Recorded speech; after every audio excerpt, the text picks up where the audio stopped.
سلام دوستای عزیز، به یکی دیگه از برنامه‌های آشپزی با ویدا خوش اومدین. توی این ویدیو طرز تهیه کوکوی سیب زمینی و اسفناج رو براتون آماده کردم.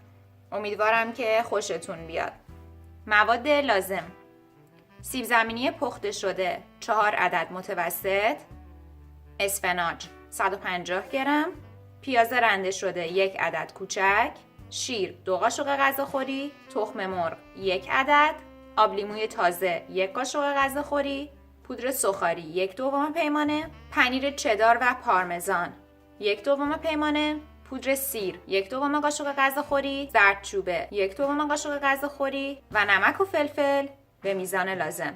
ابتدا شیر رو به همراه نمک، فلفل، پودر سیر و زردچوبه به سیب زمینی رنده شده اضافه میکنم. شما میتونین سیب زمینی ها رو هم رنده کنین و هم به صورت پوره در بیارید. پودر سوخاری رو اضافه میکنم، تخم مرغ، آب لیمو و مواد خوب با هم ترکیب میکنم.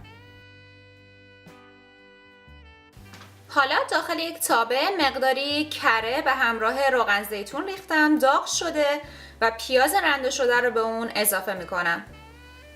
پیاز که کمی طلایی شد، اسفناج ها رو به اون اضافه میکنم. اسفناج ها رو تا حدی تفت میدم تا کمی آب اون گرفته بشه. حالا این مواد رو به مایه کوکو اضافه میکنم. نمک و فلفل رو اضافه میکنم.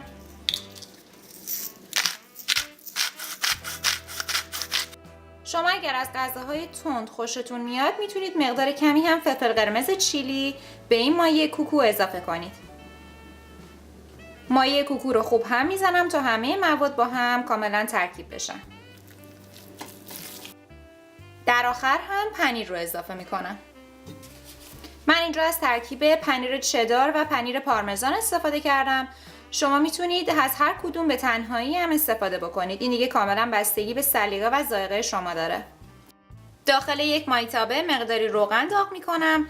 از مواد به اندازه یک گلوله کوچیک برمیدارم. کف دستمون رو صاف میکنم و داخل روغن سرخ میکنم. هر زمان که مطمئن شدین یک طرف کوکو کاملا سرخ شده، اون رو برگردونید تا طرف دیگه هم کاملا سرخ بشه. همونطور که ملاحظه میکنید کوکو آماده است. شما میتونید این کوکو رو هم داخل فر درست کنید و هم داخل روغن سرخ کنید. امیدوارم که از این ویدیو هم خوشتون اومده باشه. همچنین خوشحال میشم که ویدیوهای ما رو لایک کنید، به اشتراک بذارید و فراموش نکنید که سابسکرایب کنید.